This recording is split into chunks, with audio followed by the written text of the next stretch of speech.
Podcast, Episode 3. My name is Steve Glick. I'm your host for today. I'd like to quickly introduce Garrett Barbush to my right. What's going on, Garrett? Living the dream. Living the dream? Every single day. That's what I like to hear. And we'd like to introduce our special guest today, Lou Zoeller. Lou, give him a quick what's up. How's everybody doing out there? Yeah, we're doing good. Yeah. I'm How was Valentine's Day, guys? Oh, it's all right. We can get into that then. Yeah, Okay. He's getting ahead of Lou, himself. Wow, quick, sorry. looking at Wow. the agenda. My quick in apologies. our head. My gosh. He's already trying to take Wives, over the show. I Yeah. apologize out there. Just trying to get into it. So, Episode 2 is brought to you by Worley and Obetz, your local and total energy provider, serving Central PA since 1946. 100% American fuel. So go to WorleyObetz.com for all your energy needs. Love it. Love it. So, just a little bit about Men of Iron Podcast. The purpose of this podcast is we want to provide you, the viewer, with value, to provide discussion, insight, and advice on mentoring, leadership, business, fatherhood, marriage, and so much more. Absolutely. 100%. So, now that we got that out of the way, should we do a little take 5 with Lou? Yeah, can I kind of cut in here a little Yeah, bit? yeah. Lou, introduce away. yourself to us. Tell us Sure. what you do for a living, why you're on the podcast. Maybe we can show everyone what Lou's beautiful face looks like. Oh, wow. Not beautiful, Let's but do it. thanks. Let's do it. I am a utility locator for a company called USIC. I locate underground utilities. So those pretty flags and paint that I put on your front lawn that you're upset about, that's me. That's pretty much what I do. That's what I'm all about. I've been doing it for 19 years. So, yeah. Awesome. Yeah, Awesome. thanks. Tell us about the wife, kids. I do have a lovely wife, my lovely wife, Melissa, of 10 years. And we have 3 beautiful children, Coral, who's 9, Dominic, who's 8, and our beautiful little Sophie, who is 2. Awesome. Good Yeah. stuff. And then just very quickly, I mean, I know we're going to get into kind of talking about your mentoring experience a little bit Absolutely. later on in the show, but Sure. kind of tell people what your connection is, how we know each other, why you're on the show, all that good stuff. Oh, well, I believe the 3 of us all went to Victory Church, and that's how I got to know Stevie really well. And We I go got to way know, back. back in the day. I got to know Garrett pretty well through the Men of Iron program. I've been doing Men of Iron for 6 years now. Yeah. Love it. Wouldn't change anything. But yeah, it's pretty much what I've been doing. I love the organization. Love the T-shirts. So He's only here for the free T-shirt. that's pretty much what I want. So Well, hey, whatever it That's takes. it. All right, so I skipped past the get to know Lou, Oh. but Garrett quickly caught that. Yes. So now we're going to do take 5 with Lou. You ready for this, Lou? I'm good. All right. I'm set. All right. Yeah. So, number 1, if someone wrote a biography about you, Mhm. what would the title be? Super Steeler fan. That's pretty much what it The would be. worst title ever. That's what it would be, most likely. Even my wife and kids would agree with that, All for right, sure. All All right. right. Good enough. What is, this is number 2, your greatest childhood memory? Greatest childhood memory. Playing the championship game in Germany to come to the Little League World Series. That was it. Wow. Yeah, me and my team made it to the championship game for Europe, and we lost to Saudi Arabia. So Is this for real? dead serious. That is Absolutely. Yeah. Man. Yeah. That's like a whole podcast episode right That was there. pretty cool. It was cool. That was Let's pretty scrap cool. The agenda. What position did you play? I played center field. Oh, Yeah. Man. the athlete. I was legit. You know what I mean? You, ladies and gentlemen, you might not Ken look at Griffey this and over see here. the athlete, but it was there. So It's in there somewhere. it's somewhere. It's under all these, a couple pounds that I got. So That's good stuff. yeah, All right, number 3, Lou. What's your dream job? my dream job. Wow, probably to be GM of the Pittsburgh Steelers. Keeps coming back to this. It's always Steelers, buddy. So God too. I love God and my family. But I was Steelers. going to ask yeah. about that. I didn't know I if you love do. Jesus or not. Wow. Yeah.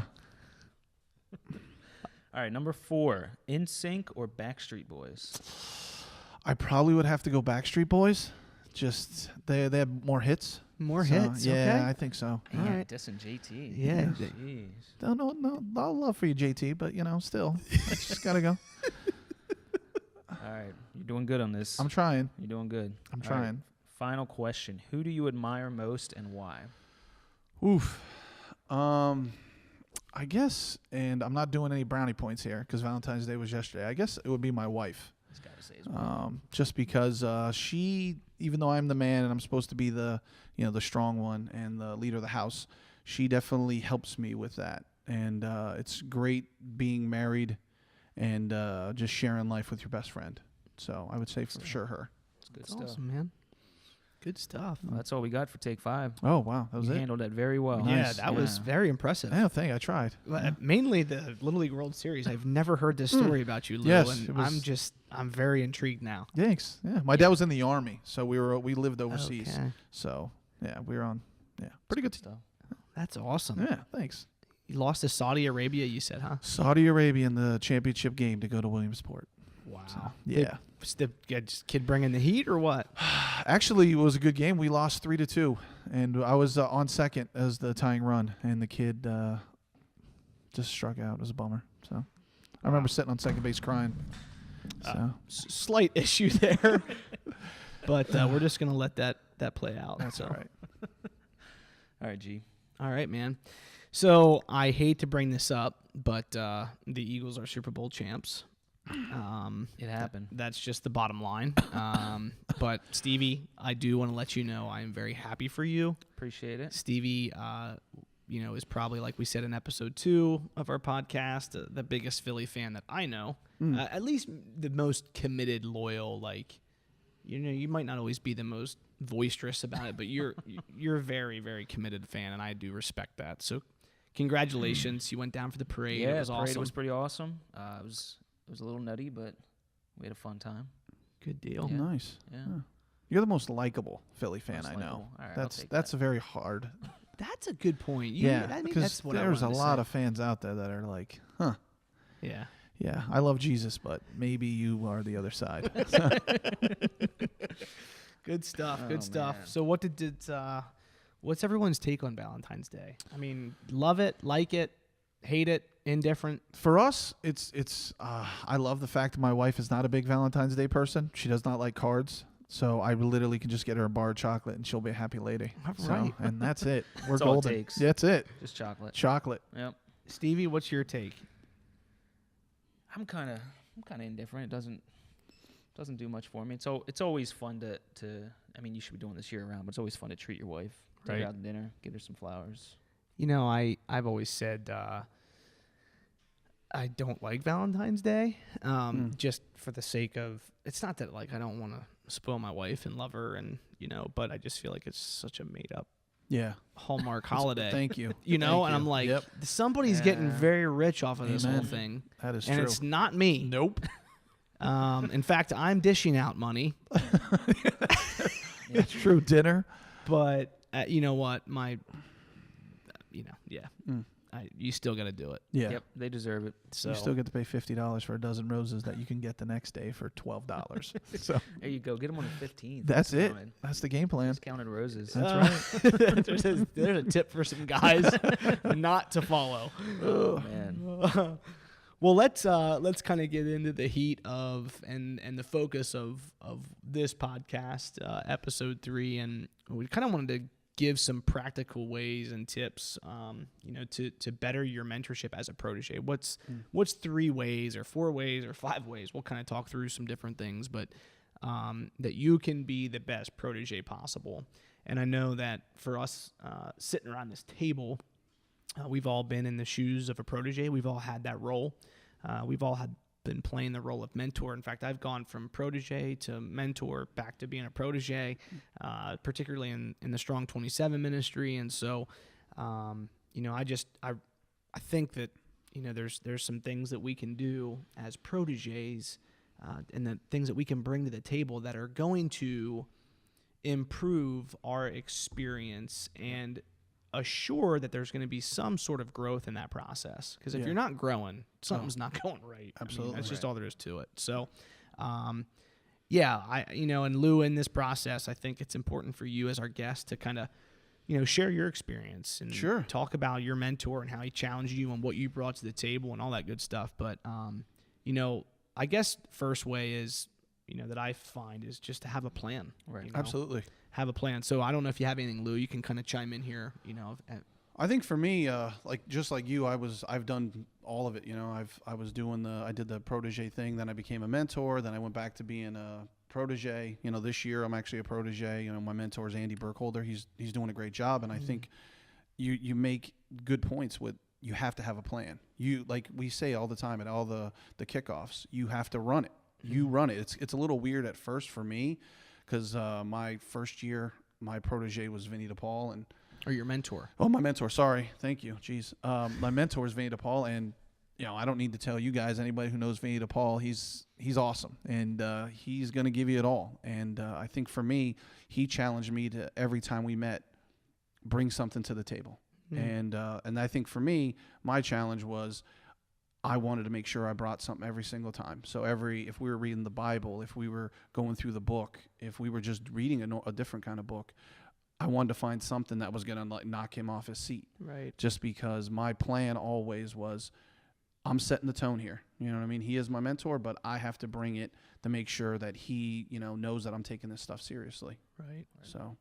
When I think, and Stevie, please, you chime in as well here, but, this whole idea of having a plan as a protege, in other words, it's making sure that you're bringing your agenda. Absolutely. Like, it's your responsibility as a protege. And I think that's what makes things a little bit different about the ministry that, we're involved with here, is that we've established it and designed it to be protege driven, whereas, a lot of discipleship programs might have, the person doing the mentoring or the discipling is the one that's saying, hey, here's what we're going to talk about. And right. I think that every great mentor is going to bring that to the table at some point. Absolutely. In a mentorship experience. But the bottom line is, proteges, for you to grow, you've got to take the time before a meeting, right, a week before a meeting, to Absolutely. say, hey, here's what I want to talk about and here's what's been going on.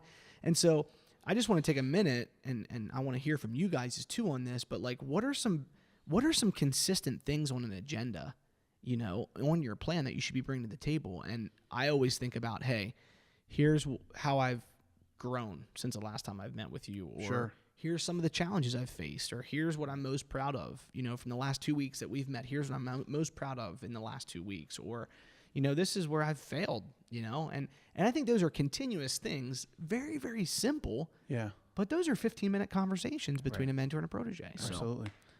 Yeah, I think we definitely talk a lot at Men of Iron and through the Strong 27 ministry about protege driven. So I think, like you said, that's kind of where it stands out from maybe a different discipleship program. But it's the protege has to be willing to lead the thing, has to be willing to, come prepared to the meetings and be ready for that growth. Right. That's good. Number 2 here that we had talked about before, the podcast, was to be consistent as a protege. Obviously have a plan, create the agenda, be responsible for that. That could be an entire podcast in itself. So note for episode 4. Right. But the second piece is to be consistent. And so when you guys hear that term, be consistent, what does that mean as a protege to you guys? I think for me, it means like having that, like for us, we met every week. Right. So we met every Wednesday. So I knew every Wednesday, 6 a.m., I'm meeting him at the diner. I'm meeting him at his house or something like that. And I knew that was going to be the consistency that we had. Because personally, I needed that. I needed to be held accountable for where I was at, what I was doing. And I like what you said before. I don't want to just jump back to step 1, but what I love about Men of Iron is it's led by the protege, because I don't think a lot of people would enjoy someone speaking down to them. And I know some, other organizations that do things that, they want to, have that mentor protege thing. I feel as a protege, you're doing it because it's all about you. You're the one that took that jump and that step that says, hey, I need to get my stuff together. Right. And I think that helped me more than anything. Right. And you talk about growth. I was definitely a different man when I started to where I ended. Like, you know what I mean? Like my wife, it was just awesome, just to see the transformation in me. Right. So, and I think, not to jump back, obviously, before, I know you guys are going to yell at me now, but like step 2 for me, like that was the whole consistency thing. If I didn't have that, I don't think that year would have went as well as it did. Right. Well, so. And Stevie, can you chime in about this? Because for our listeners and viewers here, I just kind of put this all together, but Vinny was your mentor. Right. And then the following year, Stevie was your protege. That's right. Pretty wild. Whip that boy into shape. World. So. And one of the things I think that is interesting, though, is I heard from Stevie about his experience with you was that you guys met at the McDonald's That's right. every other week. Yep. At what time? 5:30. Was it Yeah, it was 5:30? around 5:30. Yeah. So. But like I see, okay, hey, I was consistent with my mentor, Mm-hmm. and then that kind of played out into your mentoring experience Absolutely. with Steve. So Yeah, big time. yeah, I know that was what Stevie brought up in our last podcast, was just this whole idea of like, I knew I needed to be at the same place at the same time on the same day. Like, Yeah. it didn't even need to be on my calendar because Absolutely. we were just consistent with it. Yeah. Yeah, and I said this last time, but like we didn't even really need to check in with each other about that day. Like we just knew that was on the calendar. Absolutely. Yeah. So having a plan, proteges, leading that agenda, creating those agendas for your mentors, that's something that we train heavily on in the Strong 27 protege training. You know, being consistent, not just in your meetings, but with your effort, right? Right. Absolutely. Your mentality, your everything, approaching, just be consistent. And then I think third is to be vulnerable. Which, okay, you know, we talk about this whole idea of being open and honest and vulnerable and doing life together and being in community and Right. but how many of us are really doing that? Like, Right. how many of us are really letting the walls around us fall down? And you know, I often feel convicted about this. You know, oh, the executive director of Men of Iron, like, I'm sure you live that out. Well, no, it's hard. Like, it's hard to be 100% vulnerable. I was just meeting with a group of guys this morning where I said, you know, sometimes even as a leader of a ministry, it's even harder because you're supposed to be leading this ministry where, you know, you're talking about men and manhood and fatherhood and being husbands. And so if my marriage is crap, Right. it's hard for me to admit that because, well, I'm supposed to be leading this initiative. Absolutely. Yeah. Right. So, but the bottom line is, you know, as proteges, your mentor can't help you unless you're really being open and honest. So, And I think that's the truth, though, for me, for sure. Like, when I first went through it, like the years prior, you know, guys that were in the program were like, oh, Lou, you should join this. And I never really felt like it was something for me. And then I joined, and it just so happens God works miracles because me and my wife went through our roughest patch as husband and wife. And it was amazing having someone be there like Vinny to talk with me and go through with it and talk about vulnerability. Like, I remember the time we're sitting in the diner, I just started break down and crying and like throwing out my heart to him. And, you know, of course, Vinny being Vinny made fun of me, but it was great that he was there for me and he poured into not only me, but also my wife. And in turn, like the foundation he helped us build was, you know, words can't describe it for me, to be honest with you. So you led that. I'm going to get off tangent here a little bit, but you led that process, right? Like, you're coming with the plan. Absolutely. You're leading the agenda. You're, you know, and then all of a sudden you're consistent, and then all of a sudden you bring this vulnerability to the table. Right. But you're leading, but yet, you know, we often say, oh, my mentor helped me. So, like, Absolutely. in what ways did Vinny help in that process without taking control of the mentorship? Right? I think for me, it was like we set the agenda, we're reading Judges, say, and then I come in and, you know, me and my wife, me and Melissa might have had like an argument or we were just going through a rough patch. We didn't talk about Judges. It was like, let's talk about you. Let's talk about this. I was like, hey, can I talk to you about this? And he was like, absolutely. And I think that went just miles with me because next year with me and Steve, like, same thing. You know, we'd have an agenda, we'd have a plan. He'd come in, he'd have something going on, or I'd have something, and we'd just talk. And I think every year I go through it, it's like I tell my guys, hey, listen, we can plan this out, but if something's going on in your family, let's talk about it. Right. That's what we're here for. It's not just about reading the Bible or reading what's in the book that they give us. It's about us. It's about doing life together. Right. And I love that about that. It was great having that accountability partner. Right. And just having someone that I know that, hey, you know what, yeah, I came prepared, but, you know, I'm a little emotional wreck right now. And can we talk about it? And he's like, absolutely. So, Stevie, I mean, if you don't mind me throwing this out there, I'm going to kind of put you on the spot, but, you know, you're a little bit more of an introvert. You're, you know, a little harder to read sometimes. Right. We call Stevie the silent assassin. I can see that. Yeah. He's always plotting our kill. Right. Like, I'm not quite sure, but Gotta stay on the good side.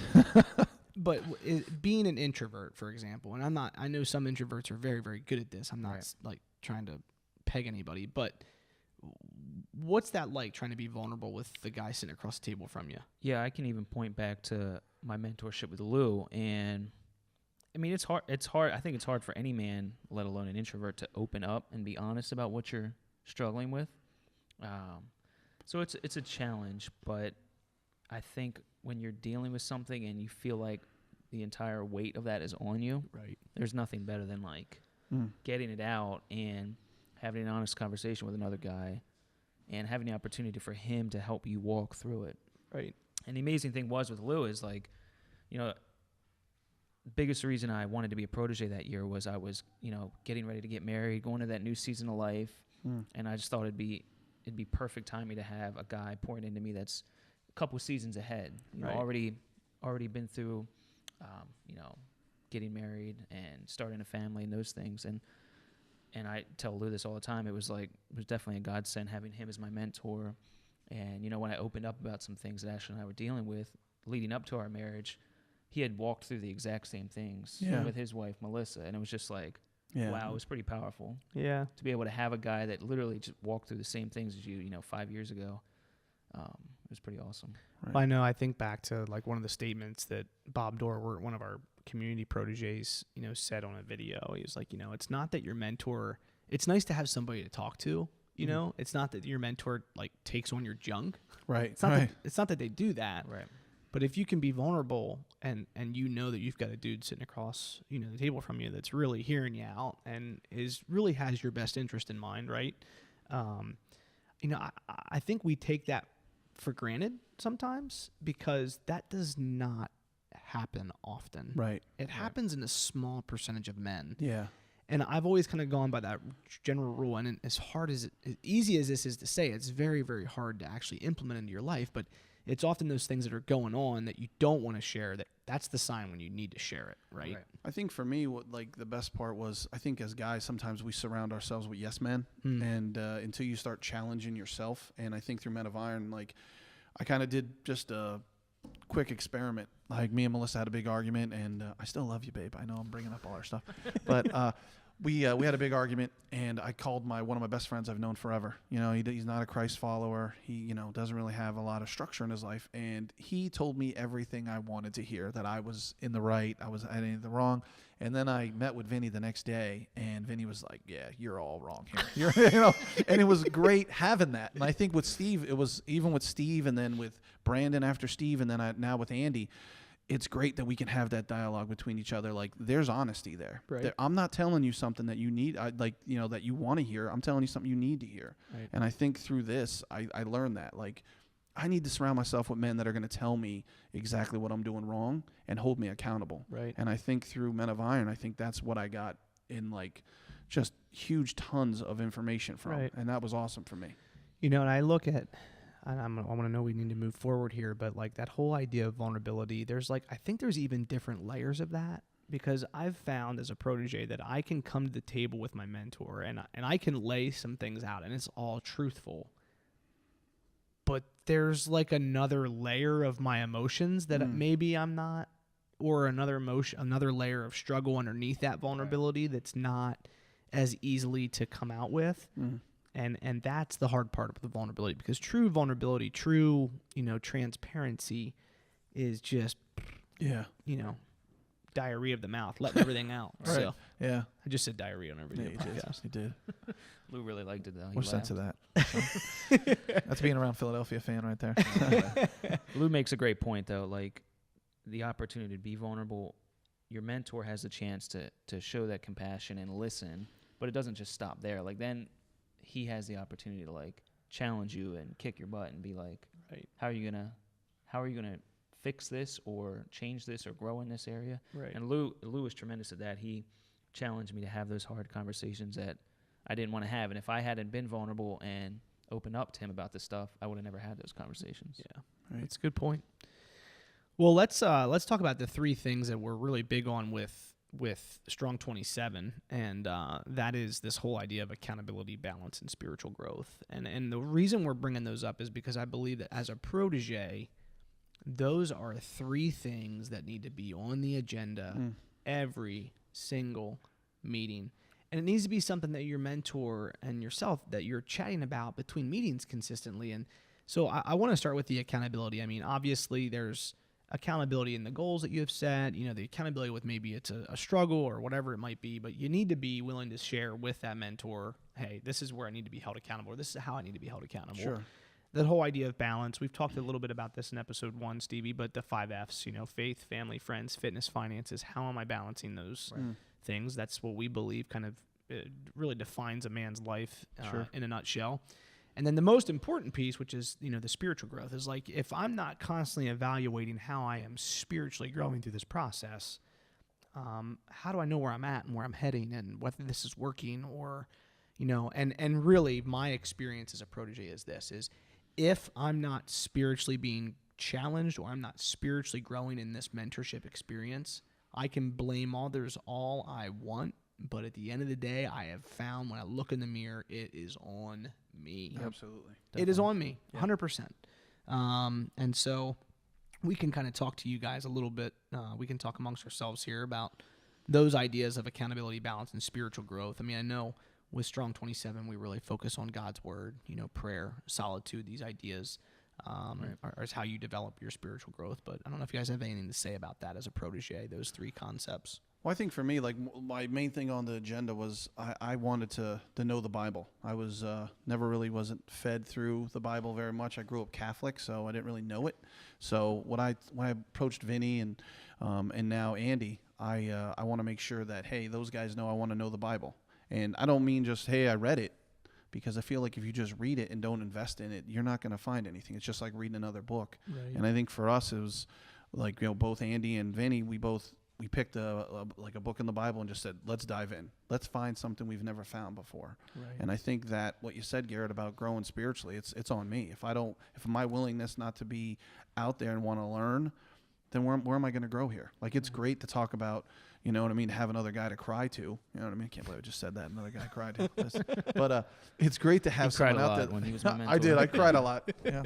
Kleenex sponsored our meetings.